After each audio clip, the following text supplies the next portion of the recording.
Hello and welcome to Hot Money on Bloomberg Quint Live, India's first digital live streaming business news service. This is the show which gets you a complete wrap of all the stocks that are buzzing in trade. I am Darshan Mehta. Let's welcome our experts then, Kalra of Target Investing and Savi Jain of 2.2 Capital join us on the show. Thank you to both of our guests for joining me on the show. Today on Hot Money, we'll discuss stocks like Sun Pharma, TVS Motors, VIP Industries, as well as Tata Elxsi. So these are the counters that we'll be talking about in today's trade. Let's start with the first stock, and that is Sun Pharma. The counter did manage to rally 8% in trade on Friday after the company got a VAI for its Halol plant, which gives an indication that pretty much Halol will now get cleared without any kind of re-inspection. It's just a matter of time before the probable warning letter now goes out of Sun Pharma. But a lot of reports that have come out indicate that pretty much this is now priced into the stock price, because most of them had indicated that post the numbers, the management themselves had indicated the same. So the big question that we're asking them, our guest, is the fact that is Halol clearance priced in for Sun Pharma? That's the question we're asking. Savi, you go first. You have an opening statement of 1 minute. What do you think that Halol is priced now? Yeah, I think it is priced to perfection, and in fact after the February inspection, when there were 3 minor observations, I think it was pretty clear that the plant will be cleared in due course. So it was only a matter of time. Even after the quarterly results, the management indicated that it is expected in the second quarter of this year. So the stock is one of the most expensive pharma stocks in India right now, and if you compare it to the global peers, I think there is significant premium that it is trading at. So overall, we believe that there is very little margin of safety at current price levels. Okay, little margin of safety at current price levels. And what is your view on this, Zamir? So yeah, the news might be factored in, but the numbers are not, because even if the management has given a heads up and everyone from February expected that this will be cleared, the price hasn't moved that much. So that blip on Friday might have accounted for the news outcome, but not the numbers outcome. I think a quarter or 2 quarters where the numbers start coming in, you will see the estimates go up, and that will reduce the valuations which are trading right now. And I think this is more from the processing, as in because the filings have been done at a double speed since, so there's a lot of pending filings which have to be cleared from Halol. So I think it's more positive from the clearing that end of the stream, and this will give a speed up to estimates for FY20, FY19. Okay, so I think we have a little contradictory view that's coming in. Savi does believe that there is potential more upside for Sun Pharma. Savi does believe that valuations are pretty much priced in. It's an expensive stock. We'll throw it up open for discussion. So Samir, what could be the potential triggers? Because in the conference call post the numbers, the management had indicated that the single-digit growth that they will look at will be on account of the 3 specialty launches and resolution of Halol. So now that has happened, but do you see that the other products, the other generics will start contributing to Sun Pharma? Will the numbers come in, because pricing pressure is something they also didn't deny?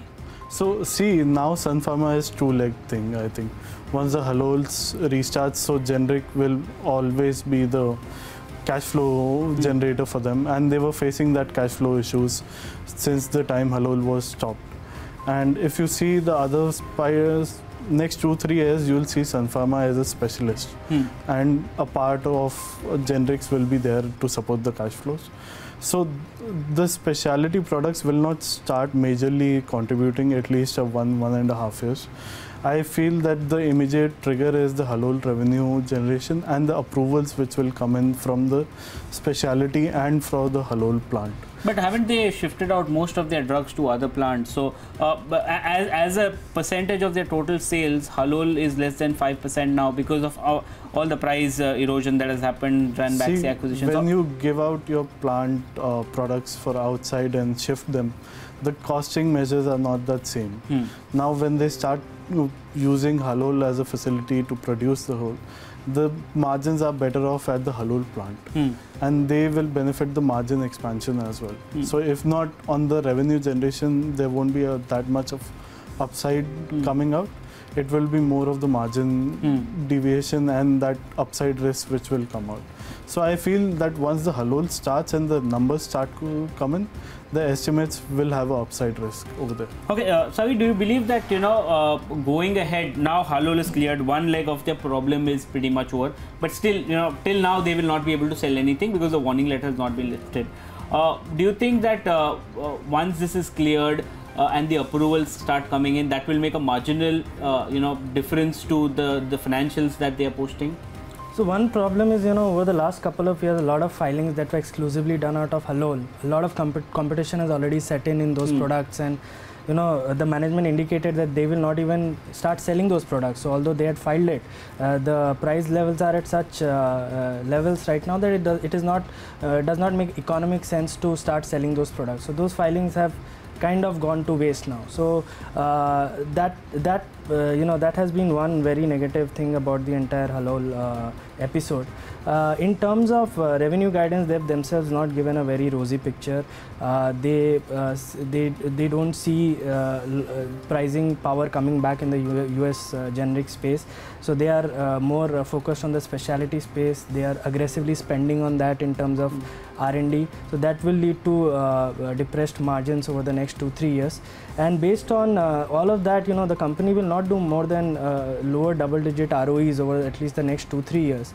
Given all of that, and the fact that a lot of its international peers trade at much cheaper levels, we believe that current valuations of 1 year forward of 26-27 times earnings or 14 times EV EBITDA leave very little room for error. A lot of the valuations are ascribed to the Indian business, which even if you take that out of account and you look at the US business, they are still trading at probably 50% premium to a lot of the international anything that peers. you like in the pharma space?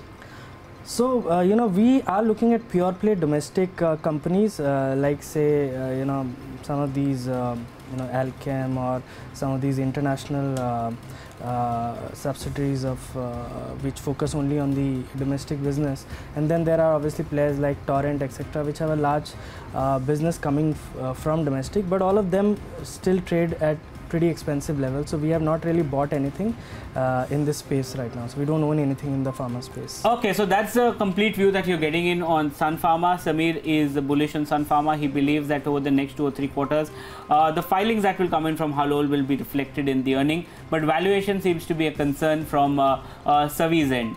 As far as the next stock is concerned, and that's another counter which has rallied significantly, and that is TVS Motors.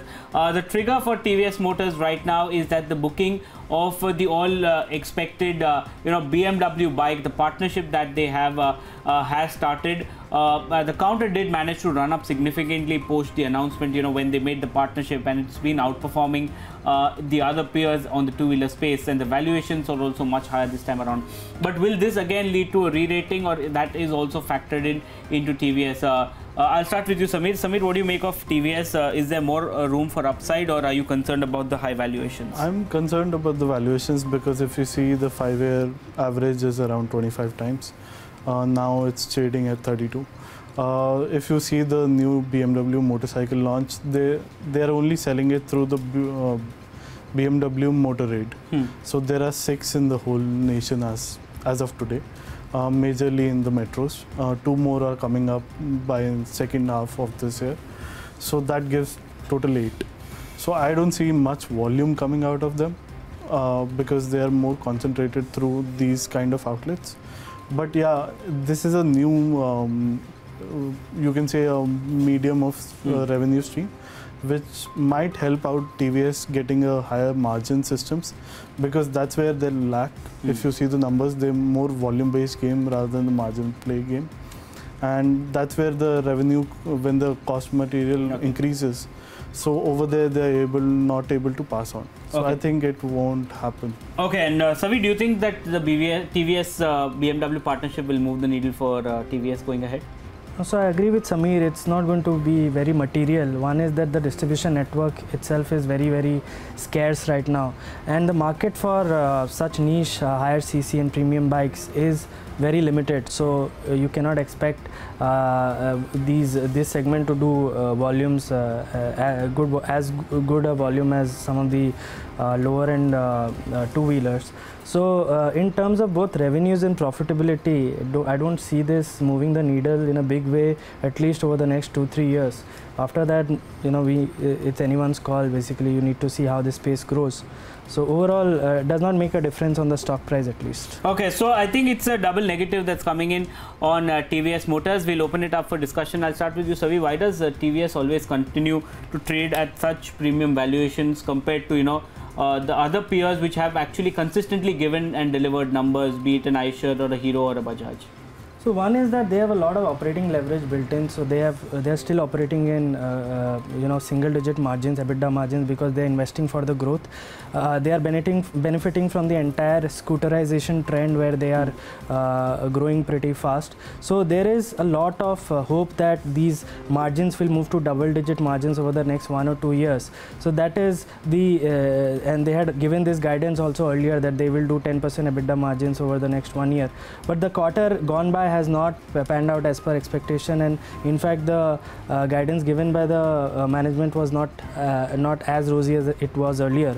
So overall, there is a lot of hope built in, but the competition has not subsided. So Hero and Bajaj and everyone is now trying to protect their turf or probably increase their market share. So it's not going to be easy, right, for a relatively new player like TVS. Okay, and didn't they refrain from giving any kind of guidance or telling when they will hit the double-digit margin in the conference call? Was that a big dampener, considering that they have been saying this right across that they want to get into double-digit? Yeah, so they had given specific guidance in earlier quarters, but this time they did the body language seemed to indicate that that they don't see that happening over the near term. So clearly that's a function of competition and the inability to pass on the rise in raw material prices, etc. So that is because competition is very, very strong in the two-wheeler space. Everyone is protecting the market share.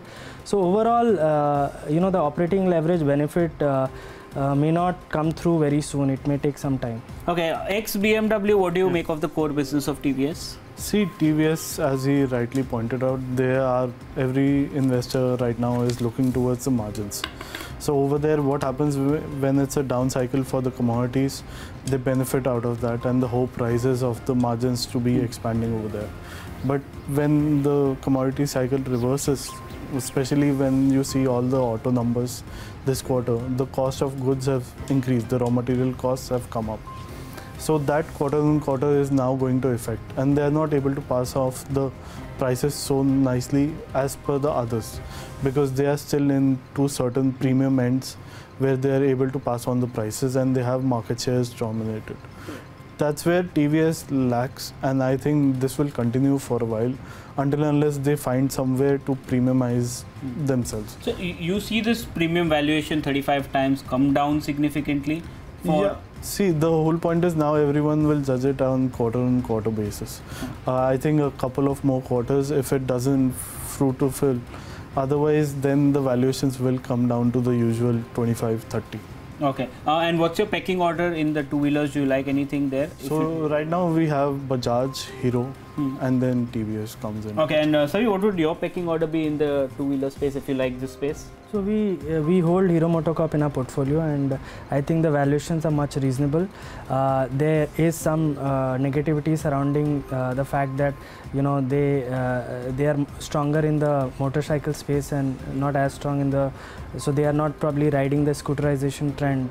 But if you look at the cash flow, ROEs, and the valuation, we believe that Hero MotoCorp is much attractively priced than anyone else. Okay, so it's a negative that's coming in on TVS Motors at this point of time, but both of our guests like individual stocks. So Bajaj Auto continues to be the pick that Samir likes, and Hero MotoCorp is where Savi and his company are invested currently. The next stock we want to talk about is VIP Industries. The counter has been rallying significantly, again up another 2%. So the rally continues. It's up almost 125% in the last 12 months.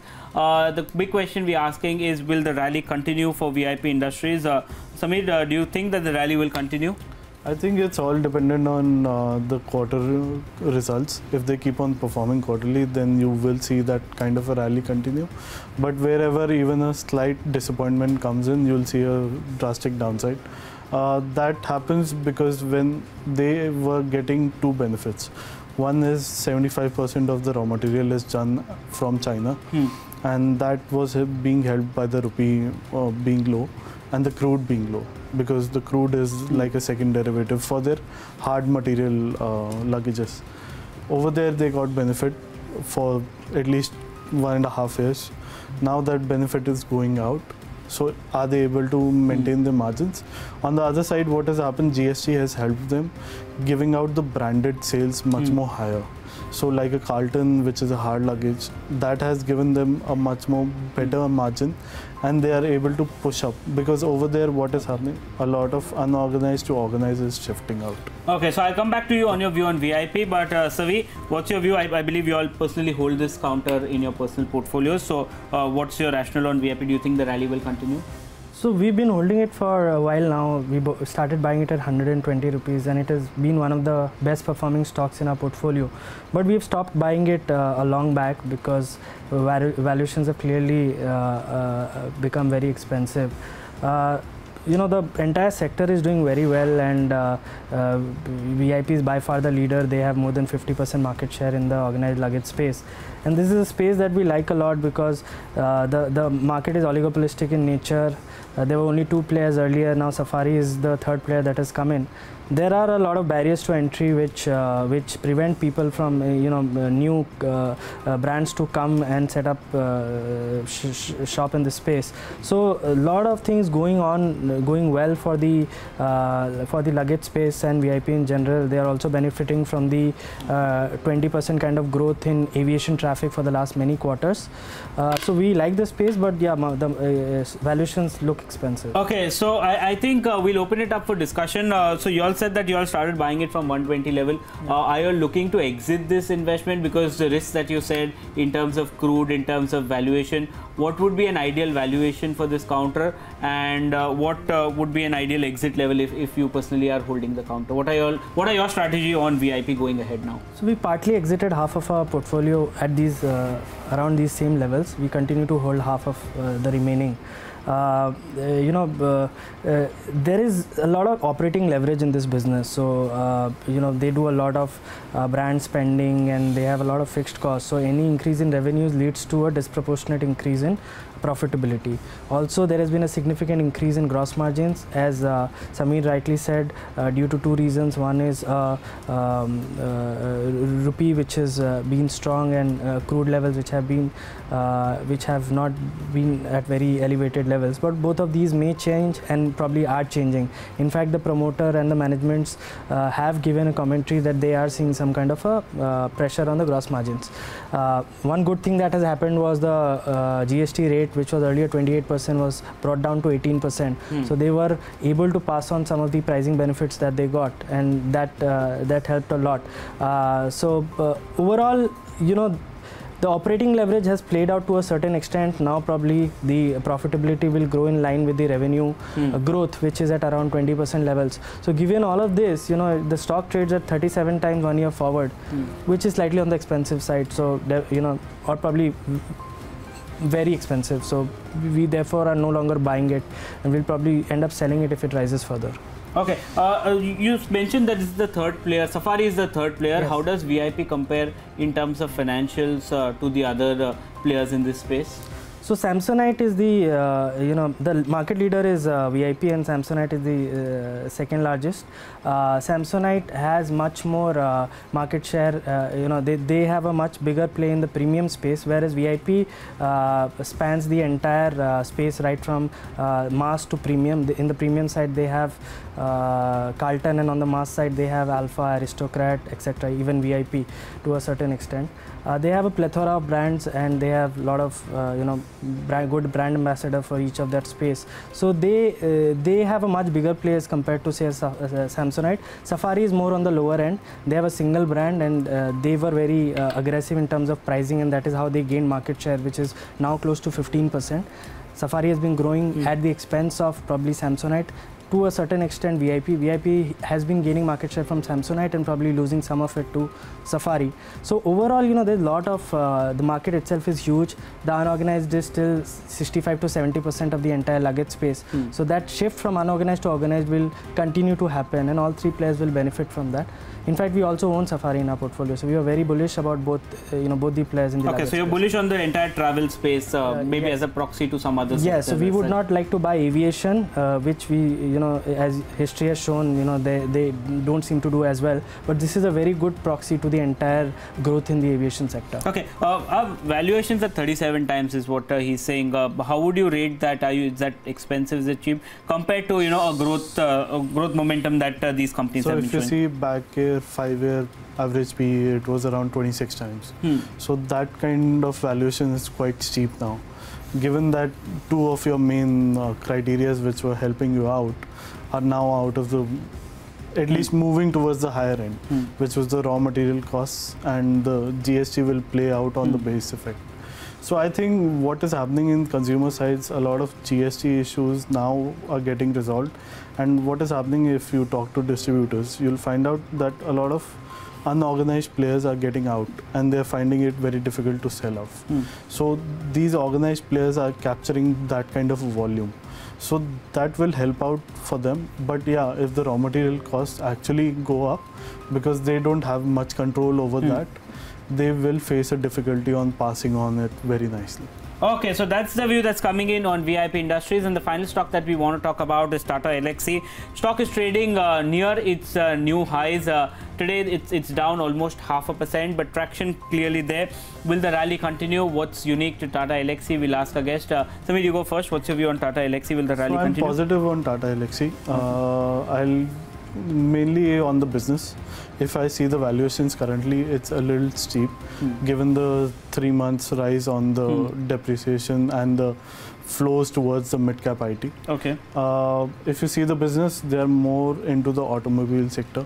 Their product management is much more better over there. They don't have much of competition coming into that system, which is at least listed or unlisted if you see. And they're able to have the certain amount of margins to kick in. So all this, when it goes into autonomous or that kind of, because see, if you see 10 years back, the computer systems in cars were much lower than what it was today. So that has benefited the company. Now the technology is going further, and automobiles are the closest to the client technology issues. So as they go more complex, they'll be able to garner much more market share.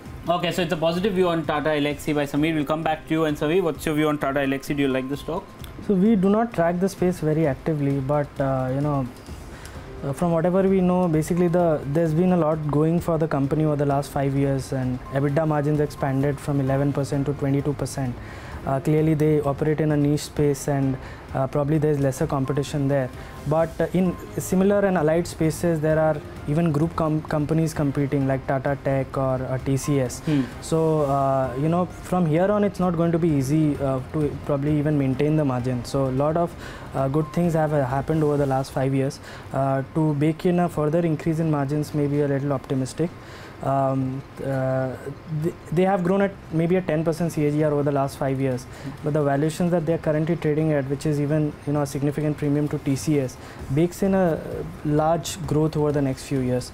Maybe even if they grow at 15% over the next few years, that the valuations that is currently trading at, which is around 25 times forward, could be on the expensive side. Okay, so Tata Elxsi, we'll open it up for discussion. What could be the key trigger for Tata Elxsi going ahead? So there's been a lot of noise around, you know, reverse merger with TCS, because the current MD of the company is going to retire this year. He's been around for a few decades, and he's basically been responsible for the entire journey till now. So TCS also operates in allied businesses in similar spaces like automotive, etc. So when that happens, you know, that is probably going to be a good news for the shareholders of Tata Elxsi. But that's an event-driven call and not really fundamental valuation based. On the valuations front, we believe that the stock is expensive. Okay, what do you make of it? The valuations, and Tata Elxsi? So valuations right now are expensive. I see a 15-20% downside from here to make it reasonable to start accumulating or putting in your portfolio. So over there, the reason out here the margin expanded is there were quite an investment on the hardware side. So they're not only into the software part to the end to it, they are mainly into the CPU systems. And if you see over there, the technology is drastically changing. So it's more of an affiliate to what TCS does, or they combine together a product to sell it to a Tata Motor or a JLR or other companies. So that's where these can go together. And if possible, a merger will be only an upside risk. So I see the downside risk coming from any kind of huge investment they require for a couple of years now. Okay, and what about competition? Is it, like you pointed out, it's a couple of other Tata companies compete against it in the same, but does it also have a lot of external competition as such? So if you see external competition, there are 2 German companies who do the same for domestic players. And their margins are much more lower than what Tata Elxsi does. Because if you see what happened in past couple of years, there was Tata Elxsi got the boost of the margins because of the higher pricing they got from the clients, and they were investing for 3 years, which reaped off in last 2 years. So I think this will continue until unless there's a huge investment required now in the next cycle. There will be at least a 26-27 times kind of a rough PE valuation. Okay, so that's the view that's coming in on Tata Elxsi. A little cautious view coming in from both of our guests on Tata Elxsi. Valuations obviously much more on the expensive side. But with that, we're completely timed out on today's Hot Money. Savi and Samir, thank you so much for joining me on the show. Ask BQ comes up next. Stay tuned to Bloomberg Quint.